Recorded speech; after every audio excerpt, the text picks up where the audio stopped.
Hello guys. आज हम करेंगे पार्टनरशिप की अदर कैलकुलेशन का टॉपिक। पार्टनरशिप के अदर कैलकुलेशन का टॉपिक, उसमें फर्स्ट हमारा टॉपिक आ जाएगा सैलरीज टू पार्टनर्स और मैनेजर्स। सैलरी टू पार्टनर्स और मैनेजर्स, जो हम सैलरी पार्टनर्स को देते हैं और जो मैनेजर को देते हैं, उनका ट्रीटमेंट कैसे करना है। अगर तो हम सैलरी देंगे टू पार्टनर को, फॉर एग्ज़ाम्पल 5000 पर मंथ हम देते हैं ए को, तो हमने जो सैलरी देनी है पूरे ईयर की देनी है, तो उसको हम 12 के साथ मल्टीप्लाई कर देंगे। 5000 को मल्टीप्लाई करेंगे 12 के साथ तो 60,000 हमारा आ जाएगा अमाउंट। ठीक। और अगर यहाँ पे पर एनम बोला होगा 5000 पर एनम, तो हमें 12 के साथ मल्टीप्लाई करने की कोई नीड नहीं है यहाँ पे। तो सीधा हमने एज इट इज़ 5000 का 5000 एज ए सैलरी शो कर देना है। ठीक। ये हमारा आ गया केस जब पार्टनर का है। पार्टनर को जब हमने सैलरी देनी है, अगर पर मंथ के बारे में बोला होगा तो जितना अमाउंट दिया होगा उसको हम 12 के साथ मल्टीप्लाई करेंगे और उसका अमाउंट बन जाएगा टोटल अमाउंट सैलरी का। और अगर पर एनम का बोला होगा तो हमने एज इट इज़ जितना अमाउंट दिया है हमने उतना लिख देना है। दूसरा हमारा आ गया मैनेजर को, जब हम सैलरी देते हैं, मैनेजर को सैलरी देते हैं तो मैनेजर हमारा पार्टनर नहीं है। ठीक है। तो जैसे इन्होंने यहाँ पे हमने एग्जांपल दी हुई है 5000 पर मंथ या फिर per annum to the manager. D उसका नाम है मैनेजर का, उसको हमने सैलरी देनी है। मैनेजर हमारा पार्टनर नहीं है, तो एक दोनों में ये डिफरेंस है। जो पार्टनर की सैलरी आएगी वो तो profit and loss appropriation account में आएगी। पार्टनर की salary profit and loss appropriation account में आएगी और मैनेजर की salary profit and loss account में आएगी। अगर हमें पर मंथ का बोला हुआ है तो वही 5000 को 12 के साथ मल्टीप्लाई करेंगे पूरे ईयर की बनाने के लिए, तो 60,000 पूरे ईयर की बन जाएगी। और पूरा एनम, अगर पर एनम ही बोला है तो हमारे पास पर एनम ऑलरेडी अवेलेबल है, तो हम उसको सीधा प्रॉफिट एंड लॉस अकाउंट में शो कर देंगे।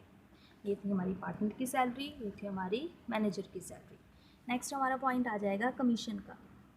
जैसे पार्टनर को कमीशन दी है तो क्या आ जाएगा, टू पार्टनर्स को A is entitled to receive commission at the rate of 10% on the net profit after charging salary. A जो है रिसीव करेगा कमीशन 10% के हिसाब से, किस पे, नेट प्रॉफिट पे। कब करेगा, आफ्टर चार्जिंग सैलरी, सैलरी को चार्ज करने के बाद, मतलब कि जो सैलरी है उसको चार्ज करने के बाद वो उस पर कमीशन दी जाएगी उसको। इट मीन्स नेट प्रॉफिट हमारा 5000 है, उसमें हमने सैलरी चार्ज करनी है, सैलरी देनी है, तो उसमें से 1000 माइनस कर देंगे, हमारा नेट अमाउंट आ जाएगा 4000। ये जो 4000 है उस पर हम 10% कमीशन लगाएंगे और जो हमारा 10% कमीशन आ जाएगी 400, ये हमारी क्या है, कमीशन पार्टनर की। ठीक है। जो भी आफ्टर चार्जिंग सैलरी बोला होगा तो हमने सैलरी माइनस करके जो अमाउंट आएगा उस पर हमने कमीशन का जितना अमाउंट, जितना परसेंटेज दिया होगा उतना हम उस पर लगा देंगे।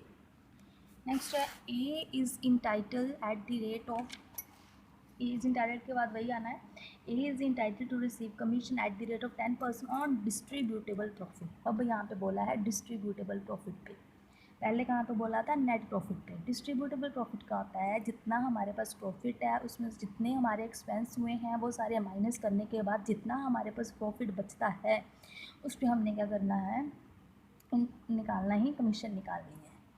तो जैसे मान लो हमारे पास नेट प्रॉफिट 5000 का है। ठीक है। 5000 में हमने जो इंटरेस्ट ऑन कैपिटल दिया होगा वो माइनस कर देंगे, इंटरेस्ट ऑन ड्राइंग दिया होगा वो प्लस कर देंगे, माइनस कर देंगे कोई सैलरी है, माइनस कर देंगे बी की सैलरी है, तो हमारे पास नेट अमाउंट आ गया 4000। इस 4000 पे ये वाला जो डिस्ट्रीब्यूटेबल प्रॉफिट होगा हमारा 4000, और ये 4000 है, इस पर हम लगानी है 10% कमीशन। इस पर हमने लगानी है 10% कमीशन, तो हमारा आ जाएगा 400। सी हमारा है A is entitle to receive commission at the rate of 10% on the net profit after charging salary to be but before charging any commission to C. ये रिसीव करेगा 10% कमीशन नेट प्रॉफिट पे salary को charge करने के बाद, पर किसी भी कमीशन को सी को कमीशन देने से पहले। ठीक है। तो नेट प्रॉफिट हमारा अगर मान लेंगे कि हमारा 5000 आ रहा है, बी को हमने सैलरी कितनी देनी है 1000 की, और सी को कमीशन कितनी देनी है 500 की। आफ्टर चार्जिंग सैलरी बोला है तो 5000 में से हमने सैलरी माइनस करनी है। बिफोर बोला है कमीशन का तो कमीशन को नहीं करेंगे। तो 5000 में 1000 को अगर हम माइनस कर देंगे तो हमारे पास 4000 आ जाएगा, उस पर हमने 10% कमीशन लगानी है। नेक्स्ट हमारा है A is entitled to receive commission at the rate of 10% on the net profit after charging such commission. जब ये आ जाएगा आफ्टर चार्जिंग सच कमीशन, इसमें इस केस में क्या करना है कि जितना बोला होगा, जिस पे बोला होगा उस पे हमने, जैसे 5000 हमारा नेट प्रॉफिट है तो 10% बोला है, 10% बोला है, ये ऐसी कमीशन को पे करने के बाद ऊपर हमारा 10% आ जाएगा, नीचे 110 आएगा। जितना रेट होगा उसको नीचे 100 में ऐड कर देंगे, रेट को ऐड कर देंगे 100 में, तो 110 आ गया हमारा यहाँ पे। अगर 5% बोला है तो 105 आ जाएगा, 20% बोला है तो ऊपर 20/120 आ जाएगा। पर कब? जब आफ्टर चार्जिंग सच कमीशन की बात की होगी, ये वर्ड आपको दिए होंगे, ये वाला रेट तब अप्लाई होगा।